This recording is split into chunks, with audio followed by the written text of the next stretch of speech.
Dobro, spoštovane kolegice, kolegi, en lep pozdrav na našem 2. aprilskem srečanju. Kar me posebej veseli, je to, da seveda poleg naših gostov in pa naših članov Slovenskega združenja za korporativno varnost na naših razpravah sodeluje vedno več predstavnic ženskega spola, kar v bistvu kaže, da obvladovanje tveganj in varnost še daleč ni več samo moška domena, tako kot smo to razumeli 20 let nazaj. In sem posebej vesel zato, ker je ta nova energija in pa dame ste sposobne na določeno obvladovanje tveganj gledati z popolnoma različnega zornega kota izredno dobrodošla stvar. Preden začnemo z našim posvetom, seveda bi želel v naši sredini posebej pozdraviti tudi predstavnike Ministrstva za pravosodje, organizacije, ki se nam je v zadnjem mesecu priključila v Slovensko združenje za korporativno varnost. Tako da res veseljem in s ponosom kot trenutni predsednik omenjenega združenja lahko z gotovostjo kamorkoli pridem rečem, da je to neko združenje, ki nima, bom rekel, neke sorodne organizacije, ne v Sloveniji, kakor tudi ne v širšem mednarodnem okolju. To predvsem pomeni, da za isto mizo sedimo tako predstavniki gospodarstva, kritične infrastrukture, predvsem izvajalci bistvenih storitev, kar pa je še pomembneje, pa za našo isto mizo sedijo tudi ključne državne inštitucije in vidimo, da v vedno večjem obsegu se nam tudi one priključujejo, kar pomeni, da je ta izmenjava teh izkušenj in dobrih praks še hitrejša, učinkovitejša in samo tako lahko govorimo o uspešnih korakih tudi za izboljšanje odpornosti naših organizacij. To je tudi glavna tema današnjega posveta.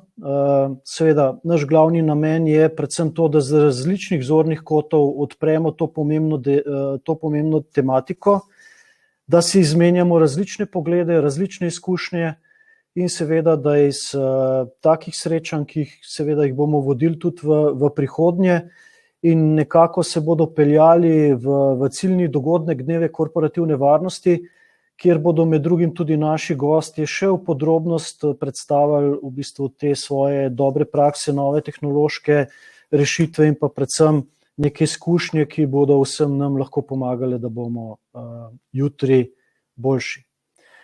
V naši sredini bi seveda posebej pozdravil svoje goste, kolega Daliborja Vukoviča, ki prihaja z Telekoma Slovenije. Dalibor, pozdravljen. Kolega Petra Ceferina, Smartcom. Peter, dobrodošel ponovno v naši sredini. Hvala in dober dan tudi vsem ostalim. Kolega Predraga Petroviča, direktorja ID Shopa. Predrag, pozdravljen tudi tebi. Dobar dan, pozdravljen vsem. Kolega Igorja Zgonca, direktorja Silver Bullet Riska. Igor, pozdrav tudi tebi.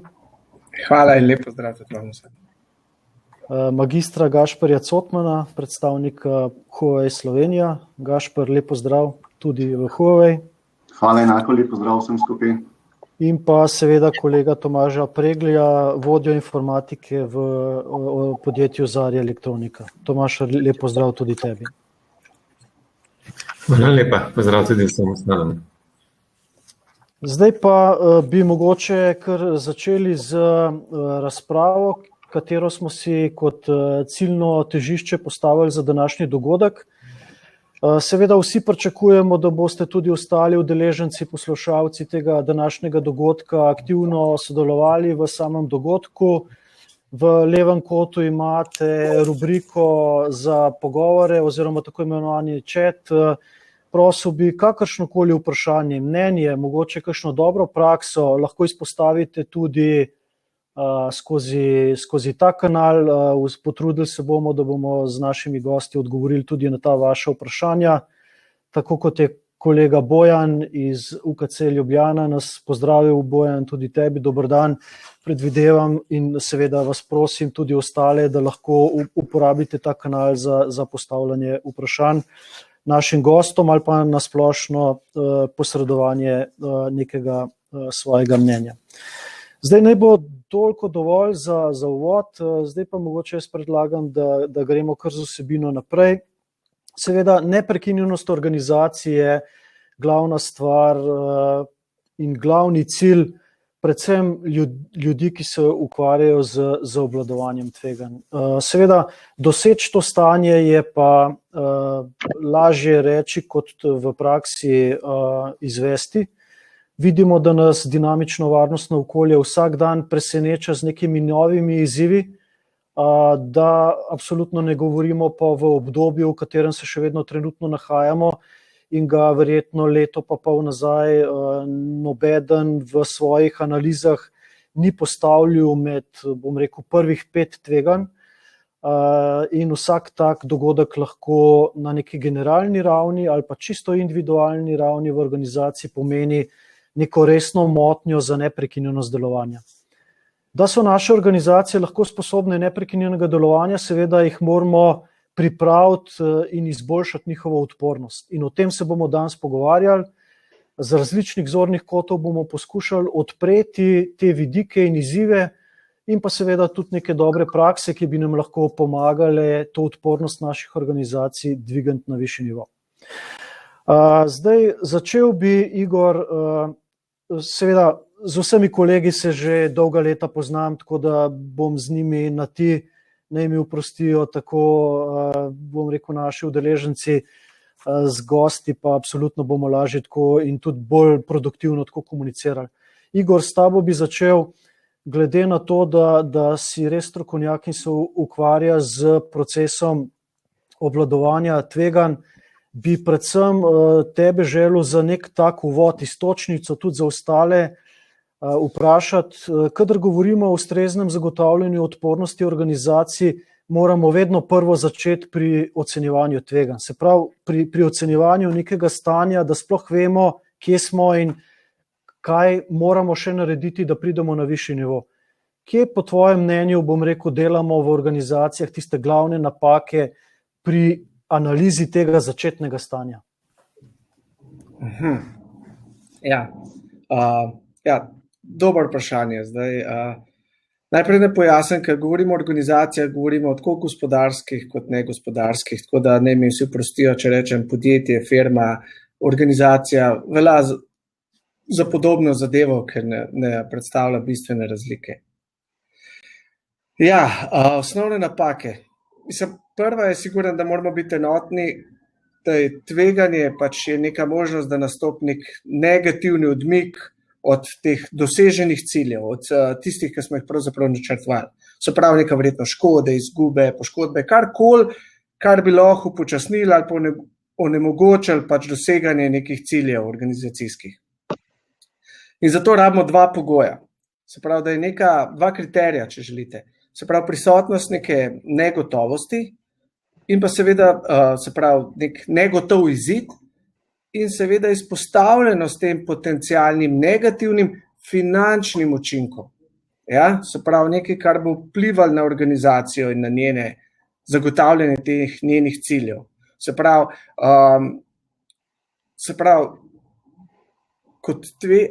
napaka je torej lahko, če je kot tveganje prevzeti nek predviden oziroma pričakovan negativen razvoj dogodkov.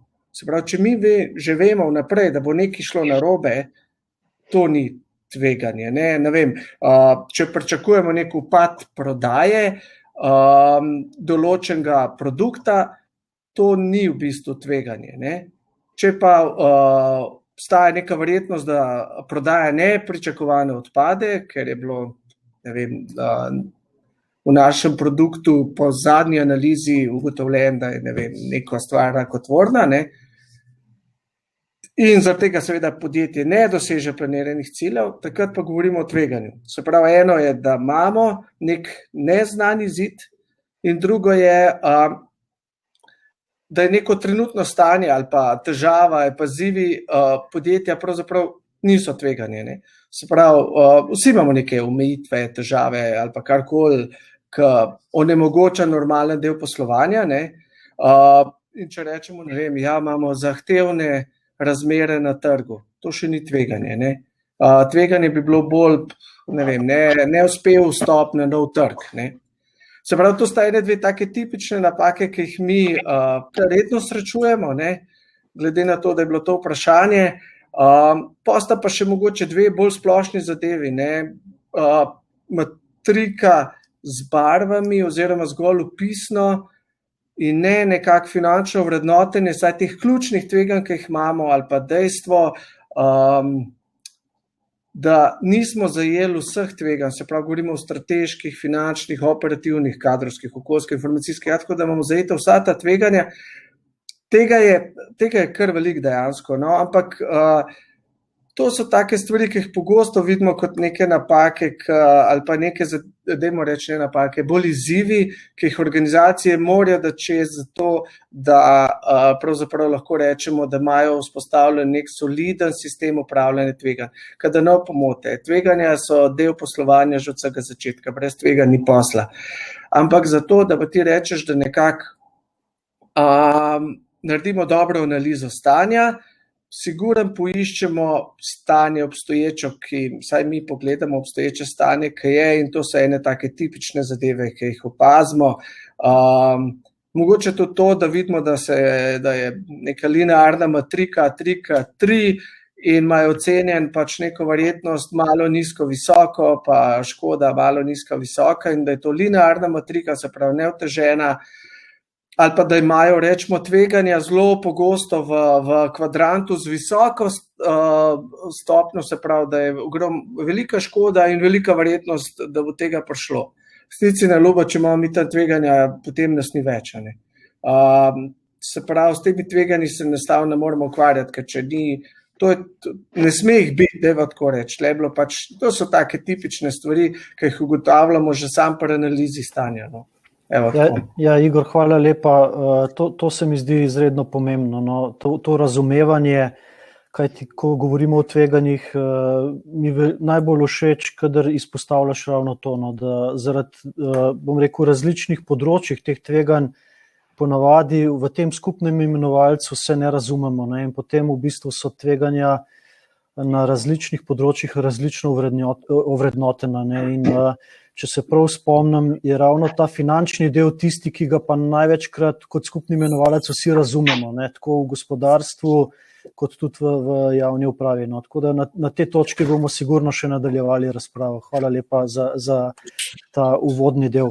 Dalibor, zdaj bi mogoče na tebe prešel, glede na to, da seveda živimo v dobi digitalizacije in ta kibernetska tveganja v zadnjem obdobju postajajo, bom rekel, za odpornost naših organizacij vedno bolj pomembna.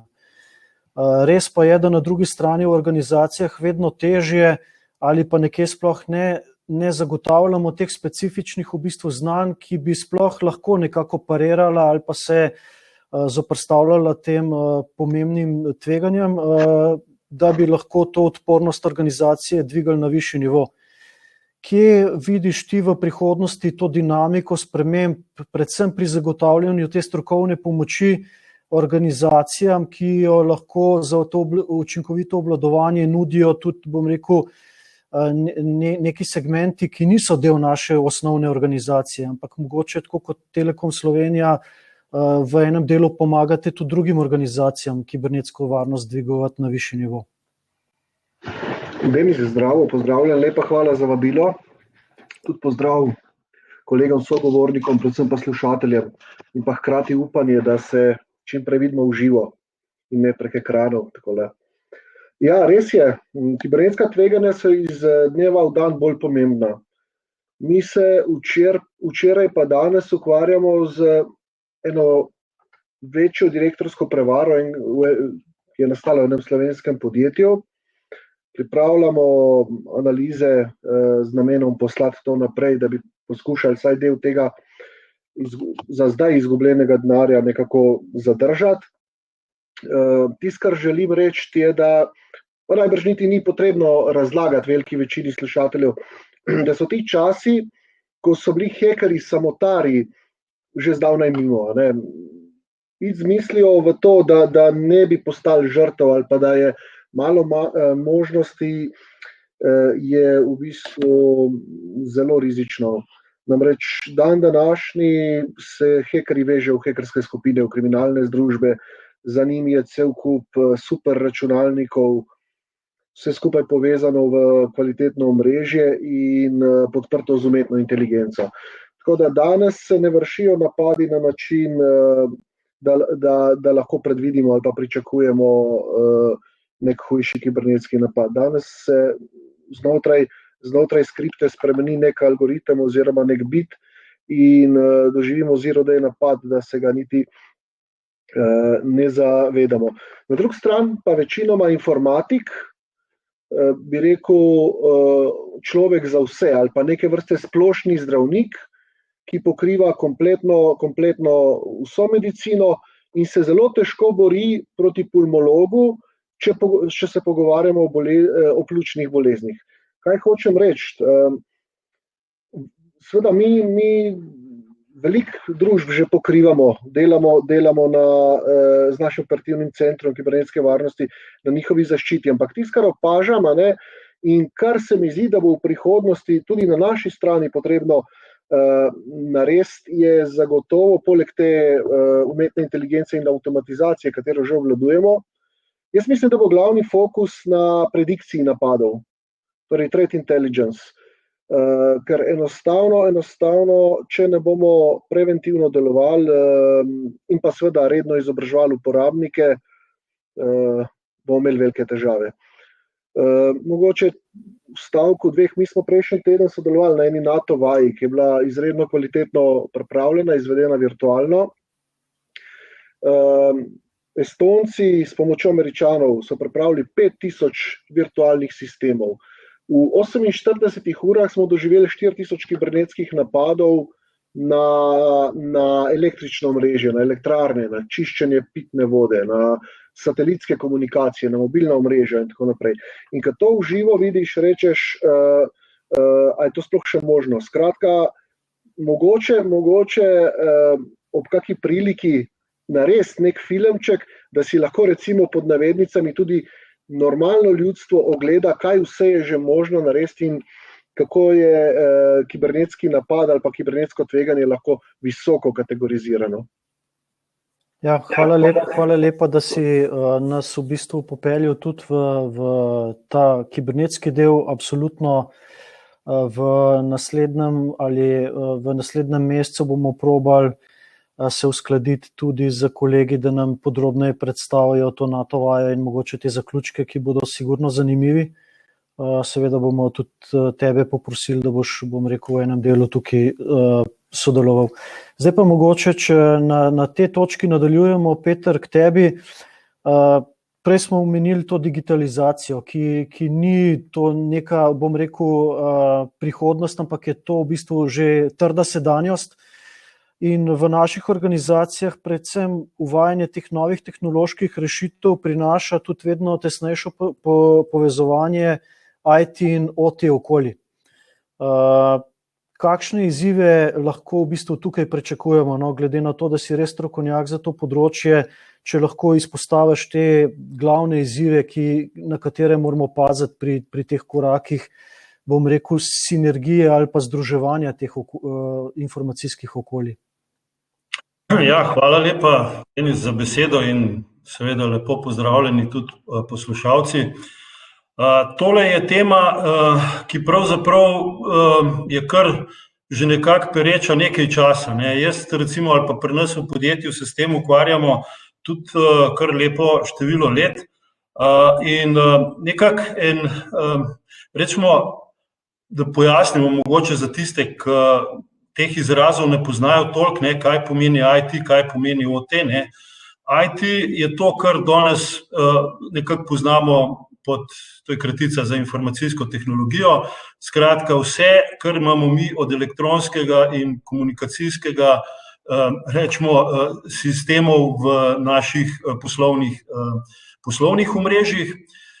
Medtem ko OT je pa kratica za Operational Technology, To je pa v resnici to, kar poznamo pod, recimo v slovenskem prevodu so to lahko procesna omrežja, industrijska omrežja, skratka nekaj, kar je namensko fokusirano na upravljanje točno določenega recimo ali proizvodnega procesa, ali pa je to v kritični infrastrukturi, recimo so to omrežja ali pa sistemi, ki nam omogočajo naprimer vodenje elektroenergetskega omrežja ali pa recimo prometa v taki drugačni obliki. Skratka, to sta ti dve področji in ne eno, ne drugo ni nič novega. Tudi recimo procesna omrežja segajo tja nazaj v 80. leta.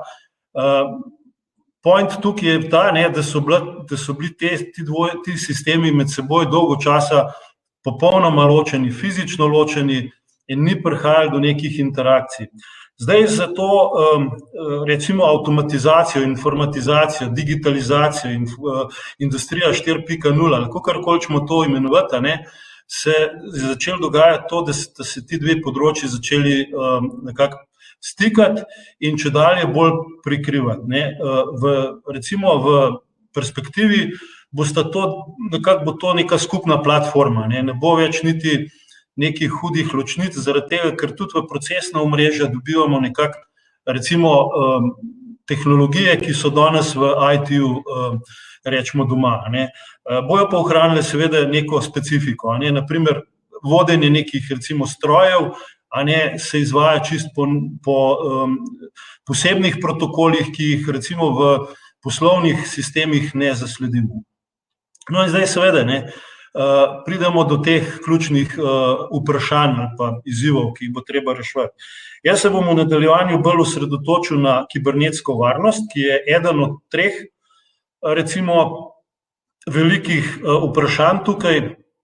Drugi dve sta seveda podatki, zdaj s temi procesi mi kar naenkrat dobimo ogromno ali pa dostop do ogromnega števila ali pa ogromne količine podatkov. Zdaj, kaj s temi podatki početi? To je seveda svoja tema. Drugo so kompetence, namreč zdaj je tako, tisti, ki izhajamo iz IKT struktur, pa bodisi zdaj to, ali je to bila elektrotehnika, naravoslovje, se pravi matematika, fizika, pa tudi iz družboslovnih sfer, se pravi, smo bili nekako v preteklosti veliko koncentrirani po podjetjih, ki se s tem ukvarjajo.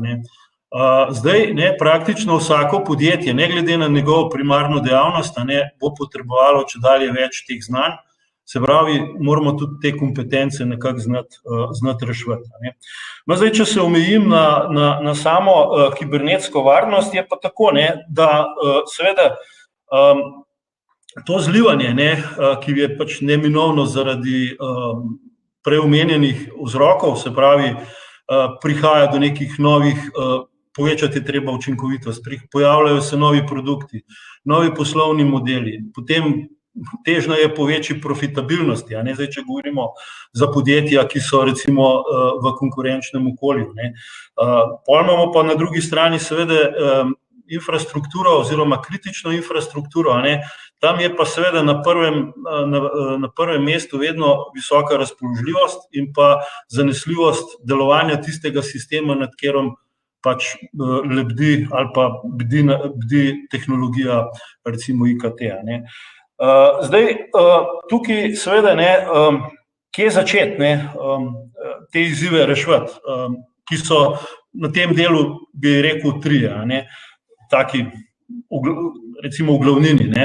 Eno je definitivno, ne bom omenil tehnologije na prvem mestu, zato ker to je sicer en od recimo izzivov, s katerim se je treba ukvarjati, ampak jaz bi dal prednost recimo ostalima dvema. To so pa predvsem viri, tukaj govorimo o ljudeh, kar je prej že tudi lepo Dalibor nakazal v svoji debati, da tukaj pač prihaja do moramo imeti specializiran kader, na drugi strani so potem pa procesi, kjer bojo te ljudje znali ta svoja znanja nekako da pridejo do izraza oziroma da jih učinkovito lahko uporabimo za tisto, čemur je pač nekaj namenjeno. No, in kot rečeno, na tretje mesto bi jaz postavil tehnologijo. Ne.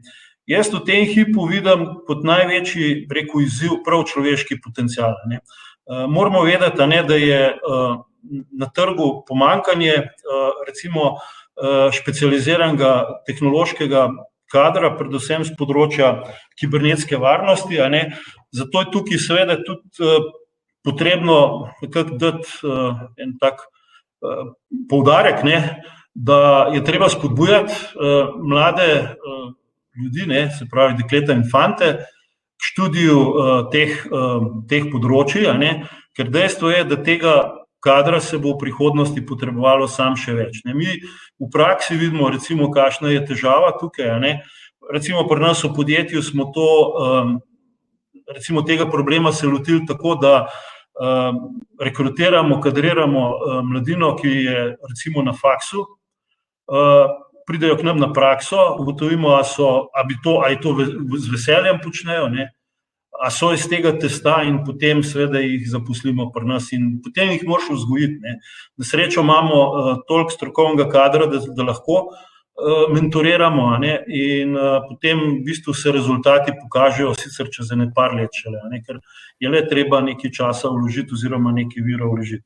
Je tukaj nevarnost, da ti ga potem konkurenti, po domač povedan, speljajo, ampak to pa pomeni, da mora pač podjetje s takimi kadri dejansko načrtno delovati in jih seveda ne samo po tehnološki, tehnični plati razvijati, ampak se mora razvijati tudi čist po osebnostni človeški plati. To mora pač okolje zagotoviti.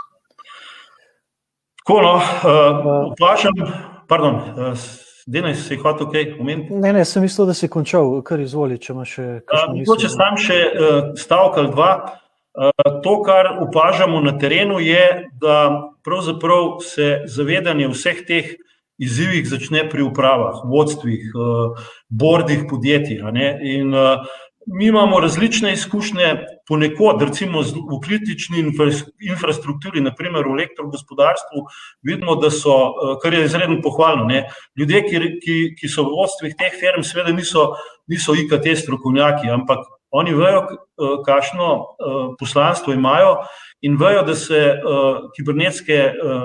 kibernetska varnost dejansko močno dotika tega osnovnega poslanstva. Tako da vidimo to, ponekod pa vidimo, da pravzaprav mogoče v kakšnih recimo firmah, predvsem v industriji še, ki zdaj malo mogoče tudi v eni situaciji, ki ne vejo kako in kaj, na določenih segmentih, pa to ne dajo dosti pomena temu. Ker recimo, kaj se lahko zgodi, se to je tisto vprašanje. Priča smo recimo od kraja intelektualne lastnine do izsiljevalskih virusov, ki jih nekako tisti, ki ima namen v bistvu inštalira v sistem. To, kar je prej Dalibor tudi omenil, je ena od oblik tega. In kaj se zgodi? Ali te bo izsiljeval za veliko vsoto, ali bo ti pa nekaj naredil, če ne boš tega plačal v tvojem sistemu. Ne vem, da ti ugasne eno linijo, si lahko vsak sam zračuna, koliko ena ura recimo v proizvodnji to stane, da ne govorimo o dnevu. Mogoče še ta podatek, vsota, zdaj ne bom govoril za slovensko okolje, ker je preveč občutljivo in je majhno in seveda so te zadeve se nekako ne govorijo, ampak na splošno v globalnem smislu rastejo te, se pravi, te odškodnine oziroma te ransomi, ki jih plačujejo. Lani je bila izplačana najvišja vsota do zdaj, to je bilo $30 milijonov.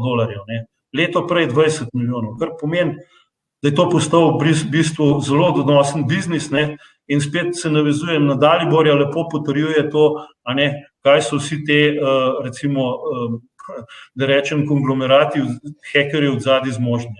Torej, nismo mi tudi toliko majhni, da se nas eden ne bo lotil, pa tudi, če je to nekaj 10,000 evrov ali pa 100,000 evrov škode, je za vsako podjetje to lahko zelo, zelo velik problem.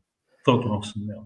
Peter, hvala lepa za to podrobno razporeditev teh izzivov in pa seveda tudi na omembo, da je strateški menedžment tisti izredno pomemben del, da se zaveda pomena teh področji, kajti s tem je potem olajšano tudi, strokovni javnosti, da lažje prodre z svojimi zahtevami, idejami in pa seveda pričakovanji za to, da v organizacijah lahko to odpornost na tem področju dvigujemo na višji nivo.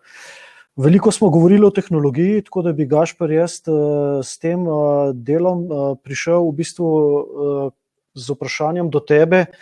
In sicer uvajanje novih tehnologij smo slišali, da bo imel v prihodnosti za razvoj organizacij izredno velik pomen.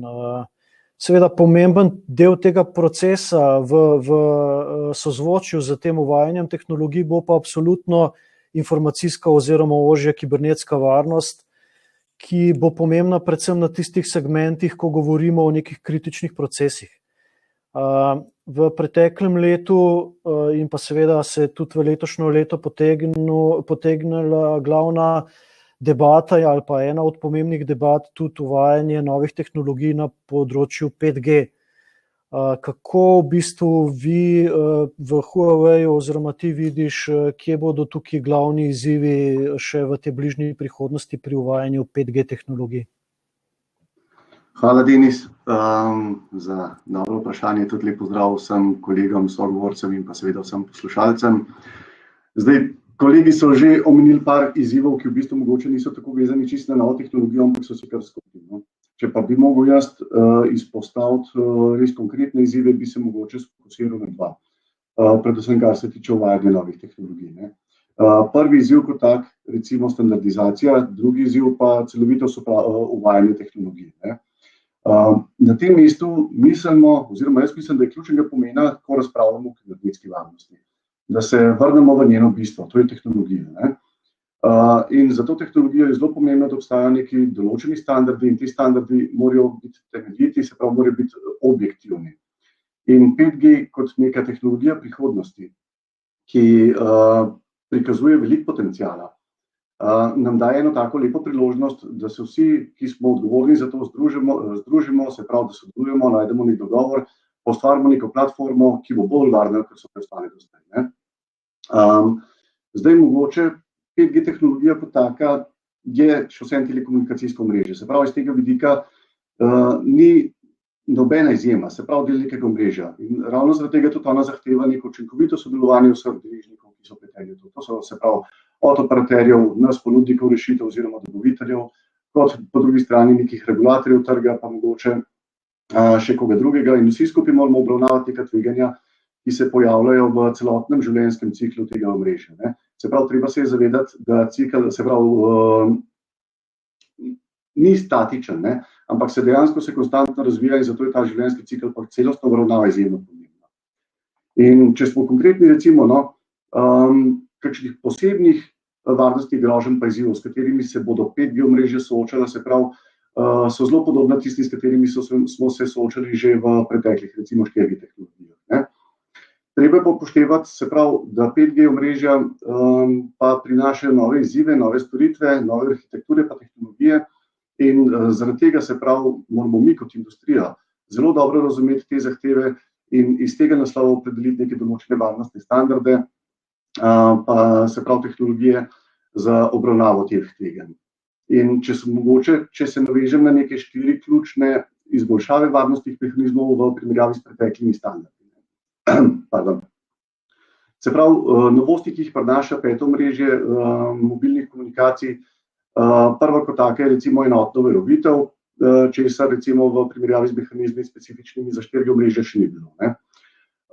Potem naslednja, da obstajajo določene prilagodljive varnostne politike omrežij, ki se lahko prilagajajo različnim omrežnim aplikacijam.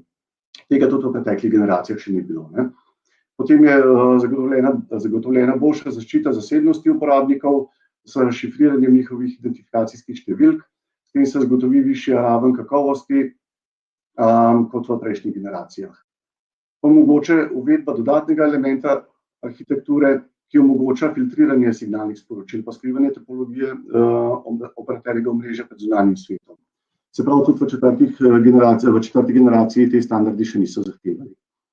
Rezultat kompletnega tega, se pravi, je 5. generacija standarda, ki zagotavlja kar najvišjo raven varnosti obstoječih javnih komunikacijskih sistemov. Če se naprej povzamem, seveda sami varnostni mehanizmi, ki jih predvidevajo določeni standardi, tukaj se sklicujem na standarde v okviru 3GPP, sami ne zadoščajo za odzivna tveganja, ki se lahko pojavijo v mrežjih. Zato tako operaterji kot dobavitelji opreme uporabljamo rešitve, ki presegajo varovala, ki so predvidene standardi. Po drugi strani menimo, da je certificiranje tisto ustrezno orodje, ki ustvarja neke določene konkurenčne pogoje v industriji, predstavlja pa tudi zelo pomemben temelj za ustvarjanje zaupanja. In to zaupanje je izjemno pomembno in to zaupanje mora temeljiti na dejstvih, ki jih je potrebno preveriti. Preverjanje pa mora temeljiti na nekih skupnih standardih. Zdaj ne bi šel mogoče v detajle, ampak določeni standardi, kot je recimo NISAS, že zagotavlja neke prve vrste standardov. In mi v Huawei smo aktivni udeleženec, podpiramo vse te standarde in tudi druge, se pravi pri razvoju globalnih standardov, kar se tiče ocenjevanja varnosti in hkrati tudi vso industrijo hkrati pozivamo, naj te določene standarde sprejmejo za spodbujanje trajnostnega razvoja. Kar se tiče mogoče naslednjega izziva, celovitost uvajanja tehnologij. Se pravi, izjemnega pomena je, kar se tiče kibernetske varnosti, da je treba 5G omrežja implementirati celovito. Na ravni posameznega deležnika, pa tudi v celotnem ekosistemu. Zdaj, če sem mogoče malo bolj konkreten, v naši družbi, v Huawei je kibernetska varnost ena izmed prednostnih nalog, ki vključujemo v celotnem življenjskem ciklu vseh naših izdelkov po procesu. Že pred več kot 15 leti smo razvili globalni celoviti sistem kibernetske varnosti. To je neke vrste okvir, ki vključuje cel kup nabor enih varnostnih kontrol pa ukrepov, ki se tiče varnostnih tveganj. In te varnostne funkcije so vgrajene v čisto vse naše poslovne procese in se revidirajo večkrat letno. S tem pa se pravi, da, kot sem že omenil, ni to statični sistem, ampak so dinamični sistemi in zaradi tega se pravi, to dinamiko treba slediti. In pri nas v podjetju so kompletno vsi oddelki vključeni, se pravi, od nekega supply chaina, se pravi, upravljanja dobaviteljev, pa celotne globalne mreže dobaviteljev, do zaposlovanja, se pravi, velik poudarek dajemo usposabljanju zaposlenim, servisnim oddelkom, proizvodnim procesom in tako naprej. Poleg tega smo aktiven član več kot 400 organizacij za standardizacijo, panožnih organizacij po podpornih skupnosti na svetovni ravni. Naše podjetje podpira stabilno delovanje več kot 1500 operaterjev v več kot 170 državah. Prizadevamo si pa se pravi za sodelovanje z vsemi zainteresiranimi stranmi pri razvoju varnih pa zanesljivih standardov iz kibernetske varnosti. In na tem mestu mi izjemno zagovarjamo, da je treba postaviti zelo visoka merila in te mednarodne standarde za vse vključene, ki se ukvarjamo z uvajanjem procesov tehnologij 5G. Za izgradnjo varnostnega okolja kibernetske varnosti je pa zato potreben, se pravi, res ta sodelovalni pristop čisto vseh akterjev, ki smo vključeni v to. Kašper, hvala lepa za ta uvid, predvsem razumevanja, da je 5G evolucija, ne revolucija, se pravi logična nadgradnja sistemov 4G in pa seveda, da bo tudi v prihodnje na tem področju pred nami še kar nekaj izzivov, predvsem kako zagotoviti neko skupen pristop do obvladovanja tega, kajti nemogoče je v informacijsko-komunikacijski tehnologiji v bistvu risati meje ločnice med posameznimi pristopi, predvsem pa, bom rekel, tehnologijami in pa sistemi, ki so seveda povezljivi tudi čezmejno. V samem uvodu najave na ta dogodek smo absolutno želeli odpreti tudi, bom rekel, povezljivost fizičnega in kibernetskega okolja. Namreč vse prevečkrat se nam dogaja, da v svojih organizacijah te procese postavimo v neke silose. To pomeni, da te povezljivosti med sabo ni ali pa saj ni zadostna. Zato je izredno pomembno, da se zavedamo, da kljub temu, da prihajamo ali pa smo v dobi digitalizacije, tudi fizično okolje in pa fizični procesi še vedno tukaj igrajo ključno vlogo. In Predrag, moje naslednje vprašanje za tebe je predvsem pri neprekinjenosti delovanja teh infrastrukturnih organizacij ima pomemben vpliv včasih tudi hiter dostop pooblaščenih oseb v posamezne objekte, ki so lahko, recimo, kritični že sami po sebi ali imajo tam določene kritične procese. Same izkušnje pa nam največkrat kažejo, da velike organizacije padajo ravno na teh majhnih segmentih, ne, ker nimajo v bistvu učinkovitega v bistvu sistema dostopov do teh ključnih segmentov. Zaradi tega nastajajo določeni verjetno nepotrebni stroški, tudi, bom rekel, ali pa prekinjenost delovanja je daljša, kot bi bila lahko v nekem drugem bolj organiziranem obdobju. Kakšne so v bistvu vaše izkušnje ali pa tvoje izkušnje na tem področju? Meniš, da je zavedanje, da je, bom rekel, tudi ta del dostopnega menedžmenta do teh podjetij ustrezen, ali moramo tukaj vsi skupaj narediti še določen korak, da bo razumevanje pomena teh pomembnih segmentov znotraj celotnega sistema prišlo na višji nivo? Hvala, Denis, za besedo. Lep pozdrav vsem gostom okrogle mize in pa udeležencem. Ja, dejansko, mi če pogledamo, pa če zavrtimo film recimo nekje 10-15 let nazaj, kje smo bili takrat in kje smo danes, na področju Slovenije glede samih izzivov, vidimo dejansko, da je potrebno še ogromno truda vložiti, da bo ljudje oziroma organizacije, ne govorimo zdaj samo o organizacije kot gospodarske organizacije, ampak tudi javne ustanove in pa kritična infrastruktura predvsem, se počasi se bolj in bolj začela zavedati, da dobesedno pridi na objekt in pa da dejansko lahko rešiš situacijo, ki v tistem trenutku ni samo nekje imeti ali kartico, medij ali ključ in pa dejansko imeti spremstvo dodatno zraven na ta objekt, to povleče za sabo res ogromne stroške. In danes v Sloveniji, mi če pogledamo, ogromno infrastrukturnih podjetij nimajo rečene same osnove, torej da se uporabljajo ali ključi ali kartice, vsaj pod enim sistemskim ali pa organizacijskim vidikom. Nas dobesedno res veseli, da smo mi dejansko z podjetjem Telekom uspeli narediti en prvi večji korak v Sloveniji, ker so dejansko šli na pristop do objektov brez potrebne fizične prisotnosti samega, v tem primeru operaterja ali pa izvajalca, ker ti lahko dejansko pošlješ avtorizacijo nadaljavo, v tem primeru pač preko telefona.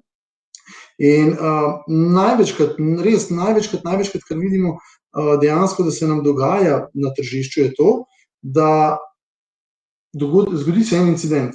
V tistem trenutku ti moraš iti na objekt.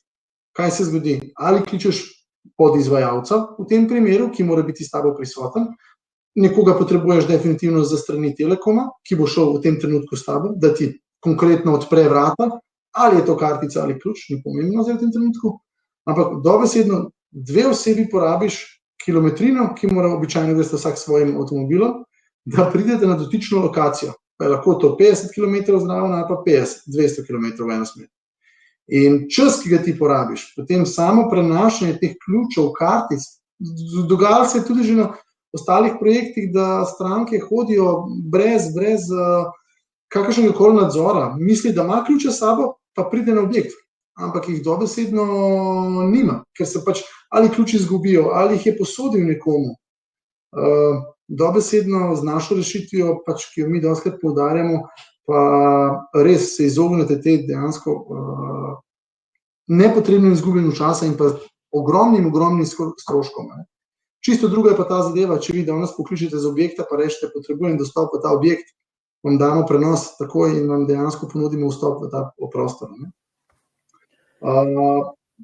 Zdaj, največkrat se stvari začnejo odvijati naprej, takrat, ko se nekaj zgodi, ampak takrat je dostakrat prepozno. In zato mi dostakrat, se pravim, izobražujemo tržišče, poskušamo uvajati novitete,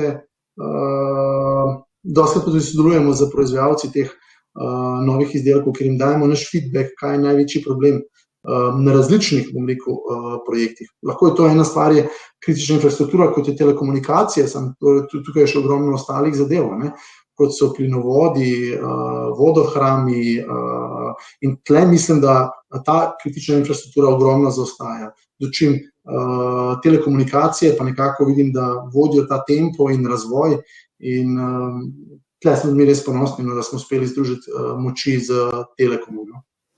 Ja, hvala lepa. Absolutno se strinjamo s to ugotovitvijo, da seveda različni sektorji, tudi na področju kritične infrastrukture, so na različnih stopnjah te evolucije, razvoja, razumevanja in pa seveda tudi možnosti obvladovanja ali pa olajševanja obvladovanja nekih tveganj.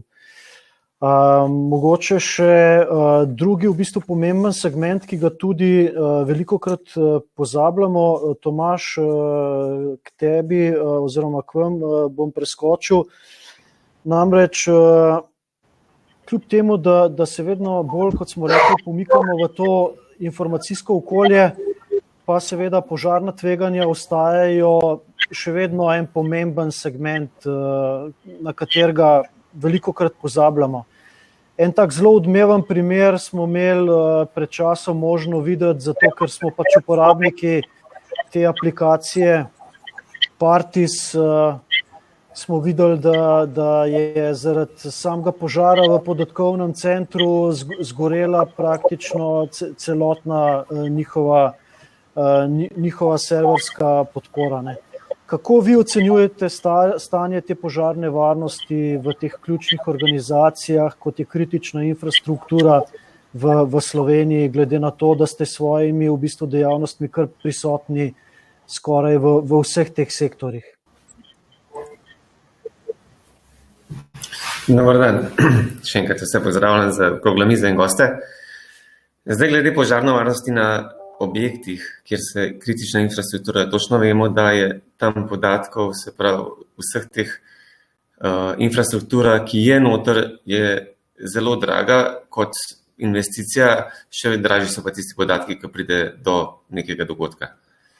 Zdaj požarna varnost, če gremo malo bolj na osnove, ne samo bom malo naprej kasneje povedal, kaj dejansko to pomeni.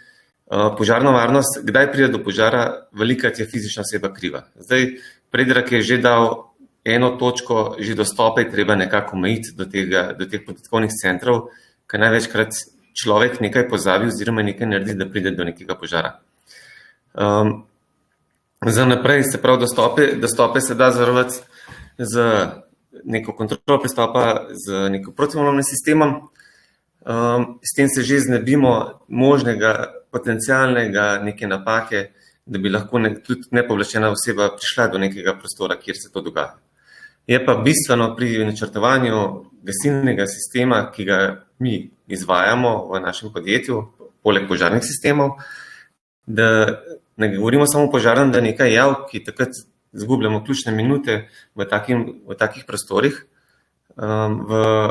ampak da se nadgradijo te server prostori z gasilnimi sistemi, ki se avtomatsko aktivirajo v primeru, da pride do nekega dogodka.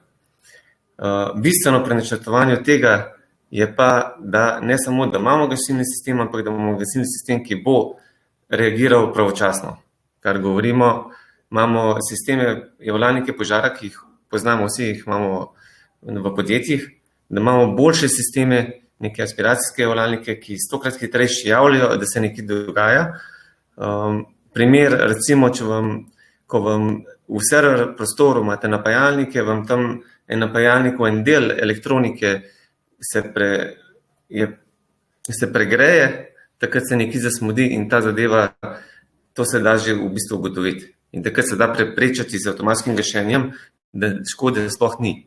Se avtomatsko pogasi, se zadeva ustavi, pride nek operater, pogleda, zakaj se gre, zamenja ta ukvarjen del in zaženejo zadevo nazaj. To je bistven podatek, ki se da zaščititi vso infrastrukturo, ki tam je in nobene škode ne nastane pri tem. V primeru, da pa nimamo nekega gašenja, imamo pa potem zgodbo Partisa, ki se podatkov ne da več rešiti. Ker se enkrat ta požar razvije, se pravi iz njega smodenja nekega napajalnika ali neke opreme, do požara, je takrat že prepozno, da bi mi lahko še ukrepali, ker se prehitro vse skupaj, prehitro se razvije požar. Tako da bistven podatek je, da splošno v Sloveniji je premehen poudarek za visoko zaščito požarno z avtomatskim gašenjem, ki bi se lahko precej bolj razvilo na obstoječih objektih. Zdaj imamo podjetja, mi delamo kar nekaj teh podjetij, nekatere podjetja so informirane, jih tudi mi informiramo iz večjih načinov. Kaj pomeni zaščita ena, se pravi neka osnovna, ki jo morajo imeti po zakonu, in kaj pomeni zaščita, ki vam reši podatke v primeru, da se nekaj zgodi. Tako da strani zakona so premehen poudarek na zadevo, ki je v bistvu kritična. Vemo pa, da v zdravstvu vse gre na te podatkovne centre. Vem, da tudi Telekom in ostali skrbijo, da imajo neke backupe v primeru, da se to zgodi, ampak moramo pa vedeti, da ko se zgodi, dajmo to čim bolj zmanjšati, ker so tukaj povezani visoki stroški, ker investicija ni toliko visoka glede na to, kakšne škoda potem nastane v požaru. Ja, hvala lepa za ta vidik, ki je absolutno pomemben. Velikokrat v bistvu sedim med dvemi stranemi, ki se seveda pogovarjata o isti stvari. Kako, bom rekel, dvigant zaščito ali pa stopnjo zaščite kritične infrastrukture na višji nivo. Ampak na eni strani zakonodajalec ne želi zakonsko pregloboko posegati v vsak posamezni sektor ali subjekt. Na drugi strani pa seveda imamo ključni del, to pa je poslovodstvo, o katerem smo prej govorili. Če poslovodstvo ne razume pomena odpornosti svoje organizacije in te potrebe po neprekinjenosti, potem dostikrat naletimo samo na to, da vgradimo neke sisteme, pa naj si bojo to požarni ali kakšni drugi, samo zato, da naredimo kljukico, ne pa zato, da pridemo do višje kvalitete, ki bo na eni strani ohranila neprekinjenost delovanja naše organizacije, na drugi strani pa zagotovila tudi varovanje tistega, kar velikokrat pozabljamo.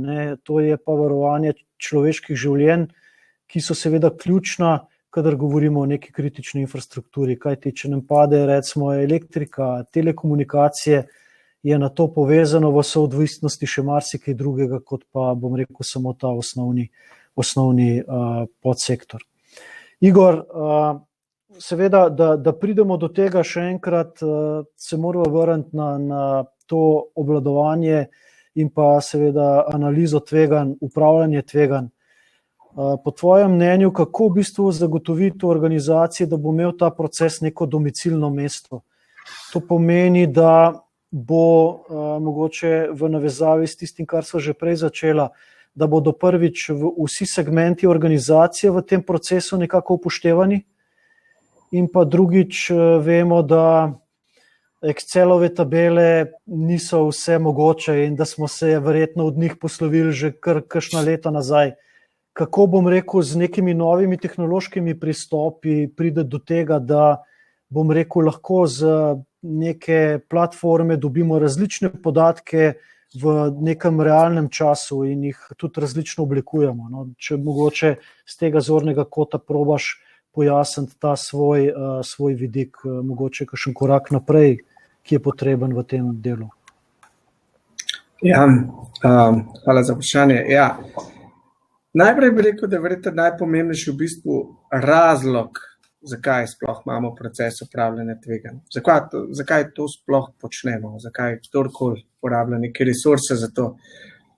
Ker po naših ugotovitvah je to, po moje, 85% organizacij to počne zgolj zaradi nekih zunanjih zahtev. Govorimo o regulatorju, zakonodaji, nadzornih organih, skratka nekdo drug jih prisili v to.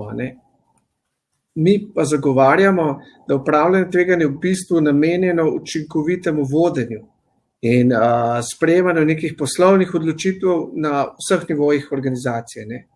Se pravi, če vodstvo in konec koncev vsi odločevalci v podjetju ali pa organizaciji, se pravi, govorimo tudi o lastnikih nekih procesov, nadzornem svetu, praktično vsi, nimajo ali pa ne vejo, da sploh potrebujejo informacije o tveganjih pri svojih odločitvah, potem je že tle neke vrste, rekel, izvorna težava. Ne? Se pravi, vsi vključeni morajo razumeti, zakaj se to v bistvu gremo in kakšne rezultate tega pričakujemo. Kdo, kdaj bo želel te informacije, kaj se bo takrat odločal. Ne? Pol bo vse skupaj dobil tudi nek smisel in stremeli nekih ciljev, vsi bomo stremeli k tem istim ciljem. No? Zdaj, vsi poznamo neke tako imenovane KPI, se pravi Key Performance Indexe, ne, za pač neko odločanje, ne, vsi vodstvo in tako dalje. Zdaj, pri tveganju imamo podobna zadeva, samo da govorimo tle o KRI, Key Risk Indikatorjih oziroma slovensko ključnih kazalnikih tveganj. Se pravi, ampak tle še ni to vse, govorimo tudi o nekih incidentih, škodnih dogodkih, ki so v bistvu realizirana tveganja.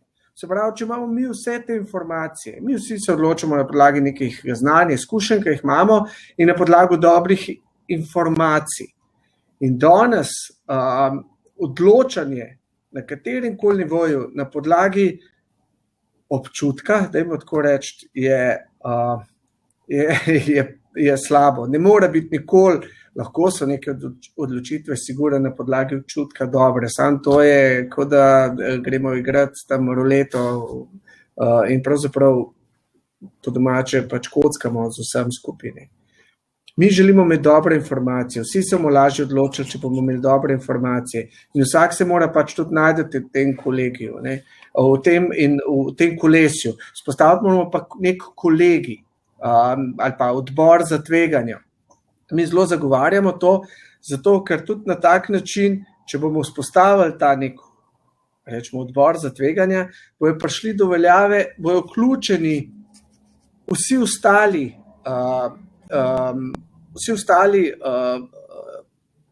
člani oziroma vsi ostali oddelki, ki morajo biti vključeni v to, bojo poznali, zakaj to delajo, na kakšen način pripomorejo. Ne?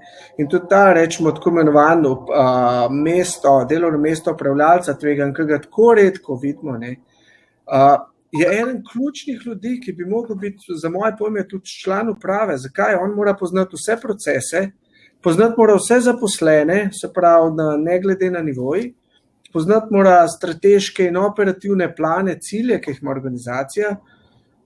V svetu in tudi pri nas bi to mogel biti, ne vem, nek namestnik direktorja praktično. Se pravi, nekdo, ki ima neko ključno funkcijo, seveda lahko svoje delo, rekel, diktira, da mu pomagajo nekdo drug pri tem delu, ampak to je zelo, zelo pomemben človek v organizaciji.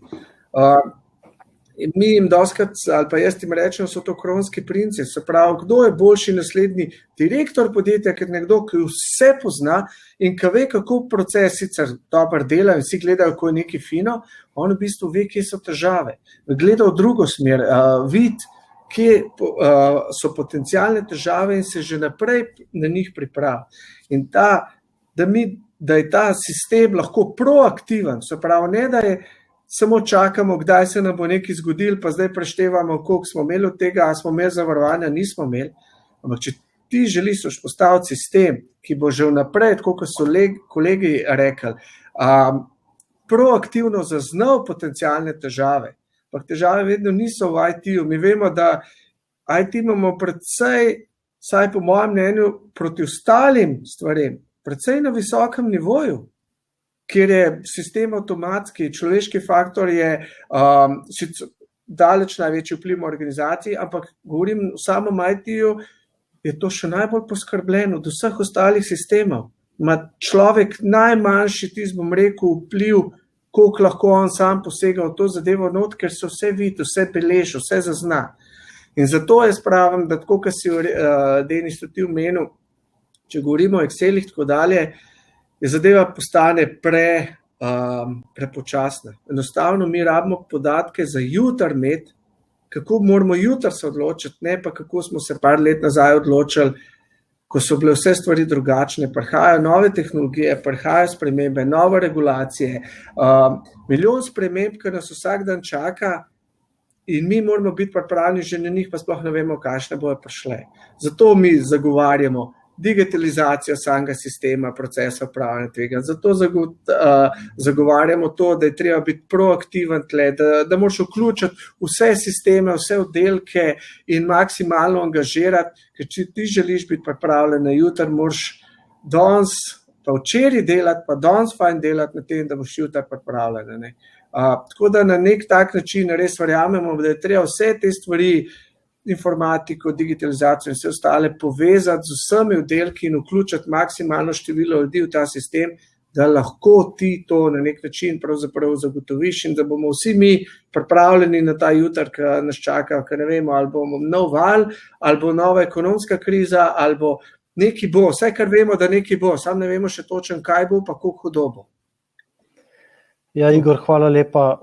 Vidim, da sva oba kar nekako bila telepatsko povezana tudi z Božidarjem, ki je postavil, bom rekel, v tistem trenutku, ko sem tebi postavil vprašanje, ravno, bom rekel, slično vprašanje. Tako da, ja, hvala lepa za bom rekel, to izkušnjo, predvsem kako organizacijsko umestiti tega upravljalca s tveganji, ker vemo, da, tako kot si sam omenil, mora biti neko ključno mesto, kjer seveda prihajajo vse informacije in na drugi strani, da ima dovolj te povezljivosti, tako horizontalne kot tudi vertikalne, da te informacije seveda gredo tudi naprej v nekem realnem času na prava mesta, da se lahko odzivajo na vse te zahtevane spremembe, ki so pred našimi organizacijami. Odlično si izpostavil tudi, bom rekel, to predikcijo, to predikcijo, ki je pomembna za to, da so naše organizacije bolj odporne. In tukaj Dalibor bi mogoče tebe izval, ker si tudi že ob koncu prvega odgovora na prvo vprašanje deloma se dotaknil tega. Namreč v operativnem centru kibernetske varnosti na Telekomu nudite, bom rekel, eno celotno, bom rekel, uslugo za vaše poslovne partnerje. Pa me vsem zanima, saj verjetno ta usluga ni usmerjena samo v neko kurativno ali odpravljanje že nekih v bistvu tveganj, ki se zgodijo, ali pa nekih posledic. Izredno pomemben je ta prvi del, neka predikcija, kako, bom rekel, predvideti pri nekom, da je nekaj narobe in seveda potem lažje in hitreje odpraviti ta tveganja, te izzive, te rizike, da sploh ne pride do nekih škodnih v bistvu dejanj. Če mogoče lahko ti oceniš, kako je recimo za vas pomemben ta del tega napovedovanja tveganj v tem celotnem segmentu, ki ga nekako upravljate ali pa ponujate? Jaz sem vesel, da imamo zadnja leta zelo veliko povpraševanje in se pravi, mi praktično na tedenski ravni onboardamo nove firme v naš Security Operations Center. Po drugi strani sem pa žalosten, ko ugotovim, kaj je tisto, kar jih pripelje. Mi se danes pogovarjamo s stroko, v bistvu smo tu vsi nekako iz stroke. Največji problem je pa, da ponavadi stranke pridejo takrat, ko so že tepene oziroma ko so že imeli neko negativno izkušnjo. Torej, to zavedanje je bistven problem. Jaz bom govoril tudi o predikciji napadov, ampak kaj ugotavljam? Torej, tehnično, tako kot je že prej Peter rekel, tehnikalije niso problem. Problem je zavedanje ljudi, da bi to potrebovali. Pred leti sem imel sodelavca, ki se norčuje, rekel, pa kaj imaš alarm v hiši, zakaj imaš, ne vem, to vezano na VNC, zakaj, če želite, imaš orožno listino, česa se bojiš? Ničesar. Zavedanje oziroma varnost je pri meni neka visoko postavljena vrednota, poleg zdravja in družine, recimo na samem vrhu. In 20 let nazaj ni imel noben alarma v hiši, zdaj smo pa v tej fazi, ko imajo alarme, se pa sprašujejo, zakaj moramo narediti toliko na kibernetski varnosti. Torej, kaj hočem reči? Mi tehnično znamo za zadeve poskrbeti. Mi praktično vemo, če te bomo onboardali, vemo, da rabimo full visibility, da moraš imeti poleg firewalla en kvaliteten next generation antivirus, zraven ti bomo integrirali v klientu EDR ali pa XDR orodje, nujno potrebujemo network analitiko, da vemo, kaj se v tvojem omrežju dogaja, da vemo, a se ti je kdo usedel na omrežje, a čaka tam 100 dni, 200 dni, a pobira tvoje podatke in jih pošilja napadalcu z namenom industrijske špionaže, ali je mogoče naloga druga, da te opazuje in te bo napadel z nedelje na ponedeljek, ti kriptiral računalnike, takrat, ko ne boš v službi. Ravno tako vemo, da potrebujemo user behavior analitiko, da če je Angelca vsak dan 8 ur v službi, je strašno sumljivo, če v nedeljo ob 3 z njenega računalnika ali pa z njenim uporabniškim imenom in geslom nekdo konektam. Pa če ta piše iz Bangladeša, je to zame še dosti večji alarm. Skratka, Denis, tehnično, mi zelo dobro vemo, kaj za narediti in mi znamo to poskrbeti. In ne bom rekel, da blažimo posledice kibernetskih napadov, ampak jih eliminiramo. Tudi predikcija napadov je seveda zdaj trend. Neke, recimo, finančne inštitucije, zavarovalnice, banke praktično ne morejo delati brez threat intelligence, je to nekega naprednega threat intelligence. Tu gledamo, drug problem zavedanja, kako ranljivi smo. In to se bojim, da ne bomo mogli ne danes na okrogli mizi rešiti, ne v naslednjih 2-3 letih, dokler nekdo dejansko ni žrtev nekega napada, niti ne ve, kaj to je. Torej, sama predikcija napadov, seveda izvajamo, mi si pomagamo z določenimi orodji, tu predvsem so zelo dobra ameriška orodja, izraelska, in mi znamo ob 3 zjutraj ugotoviti, če je na neko finančno inštitucijo pripravljen nek napad.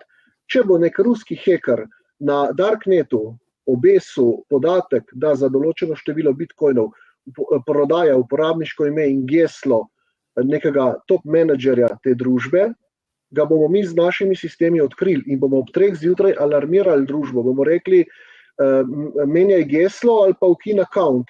Večji problem je, da se velikrat zgodi, da ne moreš na uni strani nobenega dobiti.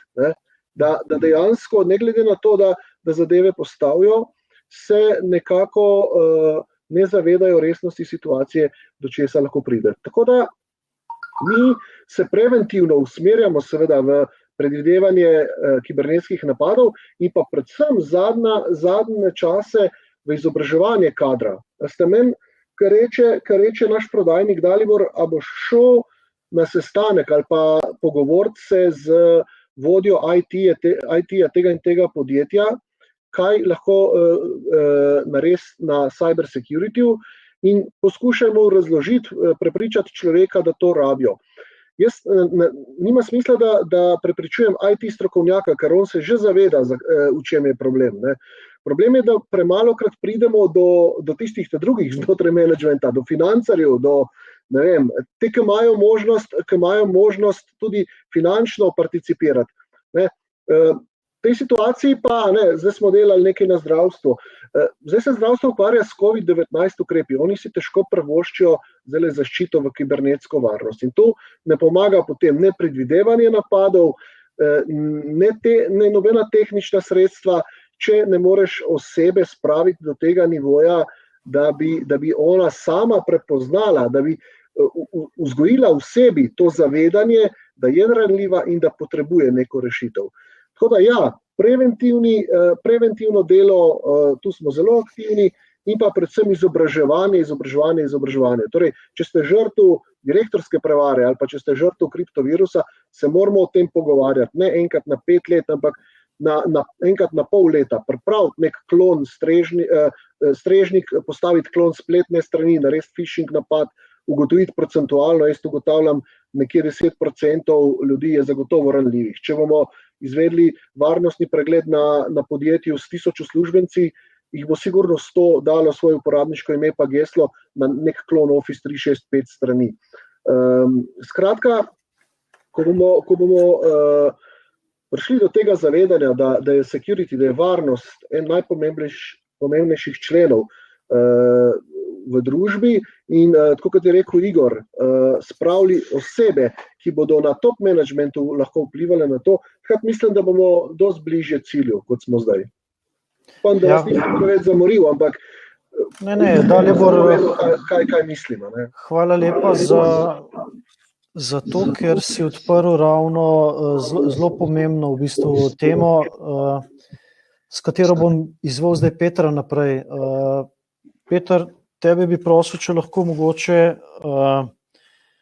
poveš, kako bi in kaj moramo narediti v organizacijah, da bomo, bom rekel, bolj detaljno poznali res svoje lastne kritične v bistvu stvari in pa predstavnike ali pa kadrovski potencial znotraj našega podjetja, ker sam, če znamo določiti, kaj je v bistvu ključno in da se tukaj naveževa na to, kar je Dalibor prej povedal, ne, samo takrat bomo znali tudi res vse vire usmeriti v zavarovanje teh procesov, ki so ključni. Če lahko mogoče kratko pokomentiraš, kako z tvojih izkušenj prideti v organizacijah na tem prvem layerju, ki je najbolj pomemben, in nam ga ne more noben drug odnesti, niti, ne vem, soc in drugi v bistvu, drugi in tretji layeri. Če mi domače naloge ne naredimo, potem verjetno smo pustili preveč ranljivosti. No? Kako ti gledaš na to? Ja, hvala za vprašanje. V bistvu zelo je po svoje kompleksno, ne? Po drugi strani smo pa pač inženirji tako narejeni, da poskušamo zadeve poenostaviti, ne? Cel svet nekako tako funkcionira. Ne? Zato smo se mi nekako poslužili, naletimo na popolnoma enake probleme, kot jih je Dalibor omenil. Ne? Ja, tehnologija, tehnika, to tudi pri nas obvladamo, imamo močno ekipo inženirsko, samo to ti nič ne pomaga, če na drugi strani v resnici se ljudje ne zavedajo pomena tega in zakaj bi nekaj imeli. Ne. Zato smo mi nekako prišli do nekega sklepa in moram reči, da se to, kar potem se je vsaj v teh prvih korakih dobro pokazali, ne. Mi smo postavili nek zrelostni model, ne. Se pravi, kibernetska varnost, ne, to ni enkratni dogodek. To je tako, kot bi rekel, a ne, smo se namenili splezati na eno visoko goro in ne bomo naenkrat gor prišli, ne, v enem koraku sploh ne. Ne. Tukaj je pač potrebno potrpežljivo in vztrajno delati. Ne. Zdaj pa, da do tega pridemo, moramo pa neko pot imeti. Ne. In recimo v ta zrelostni model smo mi umestili vse prej omenjene 3 komponente, a ne, se pravi vire, človeške vire, kadre, potem procese in pa seveda tudi jasno tehnologijo. A ne, saj tudi tehnologija pri tej stvari je tako, ne, saj ti lahko namečeš v nek sistem cel kup ene tehnološke opreme, ampak če ni to narejeno premišljeno in step by step, ne, po drugi strani so tudi sredstva, investicijska sredstva, tukaj jih je treba optimalno izkoriščati. Ne. Ti to čisto nič ne pomaga. Ne. Tako da v bistvu greš na tem delu, recimo greš od najbolj preprostih zadev, ne, do bolj kompleksnih. In je pomembno, ne, recimo, ko se o tem pogovarjamo, a ne, to je tako, kot bi se pogovarjali recimo bom dal primerjavo, recimo vemo, da imamo v avtomobilih vsi varnostne pasove in jih tudi vsi uporabljamo, a ne, zato ker zdaj mislim, da smo že toliko časa priča temu, da je to marskomu že rešilo življenje. Ne. Nimamo ga samo zaradi tega, da damo kljukico na tehničnem pregledu, a ne, seveda normalno, ampak v resnici ga imamo tukaj zaradi tega, da se mi varujemo, če pride do česarkoli. In je spet tisto, ne, pomisliš, a ne, sej, meni se ne bo nič zgodilo. Ne. Ja, ne bo se, recimo, večino časa se ne zgodi nič, hvala Bogu. Ne. Ampak kaj pa, če se zgodi? Kaj pa, če zletim z ceste ali pa me nekdo se zaleti vame in imam jaz, recimo, sem jaz tisti. Ne. Morda me bo pa ravno varnostni pas zadržal. Ne. In tukaj je podobna stvar. Ne. Zavedanje, kaj se lahko zgodi, a ne, je treba pač povedati ljudem, ki odločajo o nečem, a ne, lejte, vi imate občutljive podatke od zadaj, vedno bolj ste odvisni od elektronskega poslovanja, na drugi strani pa preži kup nevarnosti. In dajmo narediti recimo vsaj neke korake v tej smeri in pol se pa recimo začnejo počasi kakšne analize, kakšni pregledi, varnostni pregledi.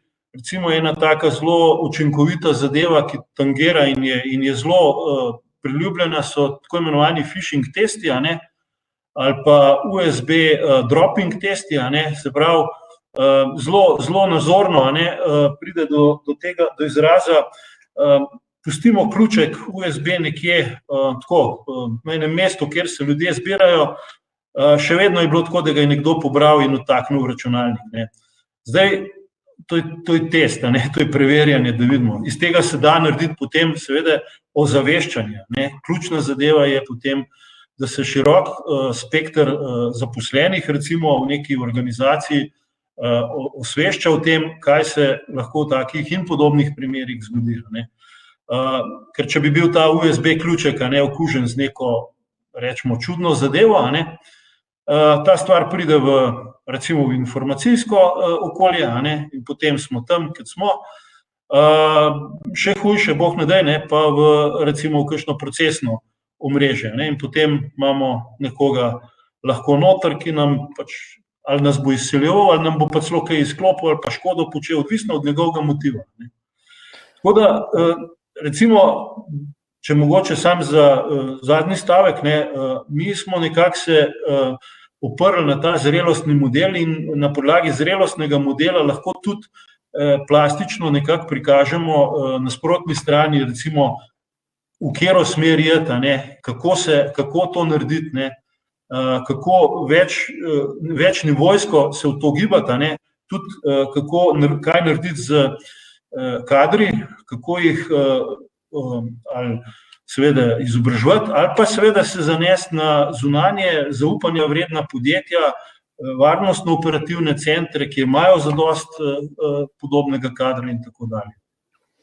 Ja, Peter, hvala lepa še za ta pogled, ki je absolutno pomemben, da lahko analiziramo, bom rekel, baseline sebe, in tukaj pridemo potem do ugotovitev, kaj v bistvu potrebujemo v tem mozaiku, da lahko našo varnost izgradimo na višji nivo. Zdaj, ker smo že veliko govorili o tej tehnologiji, bi mogoče, Predrag, prešel z vprašanjem na tebe. Prej smo govorili o potrebnosti zavedanja, da je tudi to fizično okolje tudi še vedno ostalo ključno za to, da nam organizacije neprekinjeno delujejo, pa vendarle vedno več tudi teh, bom rekel, fizičnih, tehnoloških sredstev je vedno bolj povezanih za to informacijsko tehnologijo. Pa me v bistvu zanima neko tvoje mnenje, recimo z te perspektive neke dostopnosti do objektov, kako se zagotavlja, da je pa na drugi strani ta informacijska varnost ustrezno nekako postavljena v nek segment, ki zagotavlja, da so vsa ta sredstva, kljub temu, da govorimo o fizični varnosti, še vedno tudi informacijsko varna. Če dejansko gledamo v našem podjetju, se zmerno težimo k temi novimi stvarmi, da so čim bolj varne. In večina danes stvari bo šla dejansko na telefone, torej ali na aplikacije, ali pač komunikacija preko Bluetootha, ali pa preko NFC-ja. In v zadnjih letih je bilo ogromno teh zadev preko Bluetootha, ampak mi smo videli, da dejansko NFC, poleg tega, da sama beseda pomeni pač ali pa kratica Near Field Communication, torej da dejansko z NFC mi dobimo dosti več, ker in NFC in Bluetooth sta tehnologiji kratkega dosega. Zdaj pa poglavitna prednost NFC je dejansko krajši čas vzpostavljanja same povezave in pa dejansko povezava preko NFC lahko v trenutku, v manj kot desetinki sekund recimo. Dočim pri Bluetoothu pa to traja več. In dejansko smo mi z našimi produkti, pa da reč naših dobaviteljev, našli tako rešitev, kjer je trenutno največja možna zaščita na tržišču. Primer, večina ponudnikov, ki dejansko dela preko Bluetootha, lahko ponudi enkripcijo AES-126 pri NFC-ju vi lahko naredite, ker je pač tako blizu, že mora biti dejansko naprava dotična, ki odpira konkretno vrata, recimo, ne, je pa že AS256. Trenutno na tržišču to ne obstaja višja, ne, in pa če pogledamo danes, ne, danes vsi imamo že na telefonu in banko, pa ne samo banko, bom rekel privat, ampak tudi podjetje. Potem na koncu danes lahko plačujete s telefonom. Mi verjamemo, da v prihodnosti bo zelo hitro tudi možno imeti osebne dokumente, potem potovalne karte, elektronski denar, vstopnice. Dejansko vse več in več bo šlo na telefone, ampak sami telefoni pa dejansko morajo ponujati eno informacijsko varnost in mi z našimi partnerji pa se dosti pogovarjamo in nekako verjamemo, da bo NFC tista tehnologija, ki nam bo omogočila največjo možno informacijsko varnost, dajmo reči to, kar je danes. Videli bomo, kaj bo čez 5-10 let, ampak nekako verjamemo v prihodnost z NFC. Ne moram pa reči to, da pa Bluetooth bo pa omogočal mogoče malo bolj enostavno uporabo, ker Bluetooth lahko odpreš iz 10 metrov, 5. Ne? Pri NFC pa mora biti to vse skupaj res zraven. Ne? Ja, hvala lepa. Gašper, na vas bi preskočil in sicer vezano predvsem na to, kar smo prej že v zaključku, bom rekel, odgovora na prvo vprašanje, mogoče se deloma tega dotaknili. Za učinkovito uporabo tehnologij 5G bo absolutno potrebno stremeti k čim boljši standardizaciji. Seveda standardizacija pa na drugi strani pomaga tudi pri krepitvi medsebojnega zaupanja.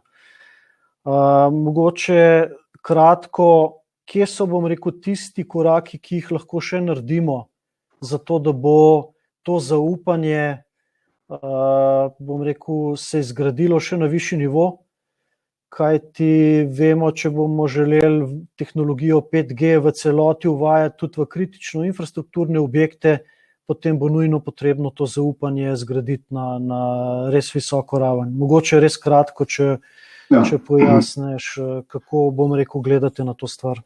Ja, seveda, hvala, Denis. Jaz se bom najprej tukaj navezal na malo predhodnike in sicer, kar se tiče samega zaupanja. Ne? Huawei je danes številka 1 tehnoloških ponudnikov v svetu. To pomeni v številkah, da imamo cirka 100,000 zaposlenih, ki se ukvarjajo direktno z R&D. In kar se tiče same standardizacije, Peter je omenil, se pravi, danes vsi uporabljamo varnostne pasove. Za avtomobile imamo recimo zelo določene standarde, kako so ti avtomobili varni v primeru crash testov in tako naprej. Ne? Za področje telekomunikacijske industrije pa nimamo nečesa podobnega. Se pravi, kjer bi lahko ocenili določeno opremo, se pravi, koliko je ta oprema dejansko varna oziroma primerna za uporabo v omrežju. In mi se absolutno zavzemamo, če to pokarikiram, se pravi, za neke take vrste standardizacije. Se pravi, oznaka varnosti opreme. Če je to za neke inštitucije primerne, se pravi, approvana, je ta oprema primerna za uporabo. Ampak se pravi, kot smo omenili, Huawei je danes številka 1 telekomunikacijskih ponudnikov v svetu. Dokler smo bili mi številka 2, je bilo mogoče bistveno lažje, zato ker vedno lahko slediš nekomu. Ne? S tem, ko pa prevzameš primat, imaš pa tudi seveda pred sabo določeno odgovornost. In ena izmed naših ključnih odgovornosti je recimo postavitev oziroma usmeritev v cyber security. In mi imamo danes zaposlenih cirka 2000 ljudi, samo dediciranih za področje cyber security. In dobršen del budžeta za R&D namenjeno samo za cyber security, če to konkretiziramo številke, je to cirka $750 milijonov letno. Te dve številki približno skupaj predstavljata velikost enega podobno, se pravi, velikost Telekoma Slovenije. Se pravi, to je res neka velika inštitucija, ki se ukvarja samo za cyber security. Ne? In kar se tiče samega zaupanja, je mogoče zelo pomembno, se pravi, da zgodovina že določeno mero govori. Se pravi, mi smo 30 let prisotni na trgu in prisotni v 170 državah sveta in do danes nismo zabeležili nekega resnejšega varnostnega incidenta. Seveda se zavzemamo, da bo tako ostalo tudi naprej, seveda predvsem na podlagi standardov. Ampak po drugi strani se moramo zavedati, se pravi, da ni samo nek operater oziroma dobavitelj opreme odgovoren za to, ampak je to stvar celotne industrije. Se pravi, od nas kot ponudnikov opreme, operaterjev pa seveda industrijskih vladnih regulatorjev. da vsi skupaj stopimo in se veliko pogovarjamo o tem in sprejmemo neka skupna stališča in skupne standarde, ki bodo vsem omogočili se prav bistveno bolj varnejšo uporabo. Ne. In kaj mi na to temo delamo, se pravi, recimo, da še kar probamo krepiti to zaupanje, mi imamo po svetu kar neki, bom rekel, Cyber Security Transparency Center. Ne. Eden izmed takih je v Bruslju, ki je odprt za javnost. In v tem centru smo gostili že veliko tisoč strokovnjakov z vsega sveta. In zakaj je ta center pomemben? Ne? Tam je na voljo kompletna naša oprema za zunanje preglede. Se pravi, kdorkoli zainteresiran lahko pride in ima prost dostop znotraj laboratorija do naše opreme, da lahko pregleda tako programsko opremo kot strojno opremo. Tako kot je bilo tudi že v preteklosti povedano. Se pravi, ja, stvar je dinamična, se spreminja z danes na jutri. Tudi recimo, če se spomnimo, ko je prišel Windows XP, je Bill Gates povedal, da je to trenutno najbolj varen sistem na svetu, ne, če se je izkazali to daleč od tega. In pač industrija se razvija in ranljivosti se tudi razvijajo po drugi strani. Tako da mi si res zavzemamo se prav za skupno sodelovanje, za transparentno poslovno okolje, se pravi in vključitev vseh deležnikov. In za konec mogoče res bolj, ko razpravljamo o teh izzivih, več lahko dosežemo skupaj. Tako da res hvala za vabilo, pa hvala vsem sogovorcem. Ja, hvala lepa, Gašper, absolutno je namen, bom rekel, teh razprav ravno to razumevanje vseh različnih segmentov, kajti samo tako bomo pravilno lahko v bistvu vsi skupaj korakali v smeri dvigovanja odpornosti naših organizacij. Tomaž, mogoče še vprašanje za vas. Kje vidite glavne izzive pri zagotavljanju večje odpornosti organizacij, predvsem vezano na implementacijo sodobnih protipožarnih sistemov? Zavedamo se namreč, da tudi protipožarni sistemi ne morejo ubežati te informatizaciji in pa povezavi z informacijsko in komunikacijsko tehnologijo. Kje mogoče vi kot IT strokovnjak vidite tukaj največje izzive? Jaz bom tako rekel, se pravi, glede IT lahko povem to zadevo, da včasih recimo že, če gremo malo globoko, sami upravniki požara so sporočali neko stanje požarne centrale in ona se je odločevala. Zdaj prva stvar, ki se je zgodila v zadnjih letih, da so upravniki bolj pametni, imajo svoje procesorje, se drugače odzivajo, kakor so se odzivali včasih, se pravi, se da vsakega naštima za določeno okolje, ki potem še vseeno gre na požarno centralo. Požarne centrale so bile do zdaj načeloma več ali manj so tudi še ta trenutek se povezujejo na varnostne centre. Zdaj, če je kritična infrastruktura večja, gremo do gasilcev in policistov. Bistveno pa je, da požar prepreči lahko človek, če ni avtomatskega gašenja. Jaz upam, da iz projekti, kot so pametna mesta in te zadeve, da pridemo do skupnega konsenza, da bojo požarne centrale povezane, da bojo ljudje, ki so, imamo veliko prostovoljnih gasilcev, imamo veliko ljudi, ki so premalo obveščeni o dogodkih. Se pravi, ko pride do enega požara, je bistvena hitrost, koliko časa bo nekdo prišel tja in reagiral na ta požar. To hitrost lahko se pravi, skrajšamo samo z načinom, da pridemo da informacija hitrejše pride v prave roke. Pa trenutno lahko zagotavljamo z nekimi varnostnimi nadzornimi centri, ker se požari prehitro razširijo. Zdaj naprej, če govorimo o pametnih mestih, govorimo o povezljivosti in informacijah dejansko do tistih, ko pridejo na objekt, ki so gasilci. Sami gasilci, ko pridejo na objekt danes, pridejo na objekt in nimajo informacije, kje gori. Če gledamo za hitrost, je bistven podatek, da oni na objektu, ko pridemo na katerokoli lokacijo, ima več vhodov, ima več dostopov, da vejo, kje pridete v hišo po najkrajši poti, da konec koncev ni nevarno za njih, za človeška življenja, njihova in potencialno tiste, ki se vpletejo v požaru, in da so čim hitrejše da pridejo do mesta, kjer je izvor požara. V te namene je potrebna digitalizacija požarnih central do oseb, ki dejansko potrebujejo informacije in jih znajo usmerjati. Tako da jaz tukaj vidim potencial, ki lahko reši veliko. Sama pametna mesta bi mogla tudi delati na tem. Zdaj požarov je bilo kar nekaj tega od bojevnega v Škofji Loki, ki je hiša gor po streže zagorelo, smo vsi videli, tega vsak dan se dogaja. Doma pa ljudje nimajo v bistvu nič zaščite, še gasilnega aparata nimajo. Zdaj tujine predvsej boljše zakone imajo na tem področju in morajo imeti neke zaščite že na samih domačih okoljih.